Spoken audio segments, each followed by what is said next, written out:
శ్రీమన్నారాయణ. చాలామంది ఏం చేస్తున్నారంటే బయట నేను చూస్తున్నాను ఏమంటే పంతులను విమర్శిస్తున్నారు, బ్రాహ్మణ్ని విమర్శిస్తున్నారు. అసలు బ్రాహ్మణ్ని విమర్శించే అధికారం మనకేమైనా ఉందా? వాళ్ళలో మనం పావలా ఉంటే ఏమైనా చేస్తామా? పావలా ఉంటే మనం చేయలేం. వాళ్ళ అనుష్ఠానం వేరు, వాళ్ళ మంత్రసిద్ధి వేరు, వాళ్ళ తపస్సు వేరు. వాళ్ళతో మనం ఎప్పుడు కంపేర్ చేయకూడదండి.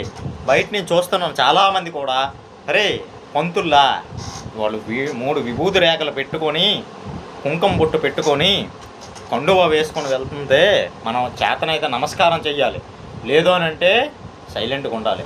అంతేగాని ఒరే వాళ్ళు పంతులు రా, వీళ్ళు ఈ డబ్బులు రాసేస్తారు, లా డబ్బులు రాసేస్తారు, లా శాంతి చేస్తారు, ఈ శాంతి చేస్తారు అనేసి అంటారు.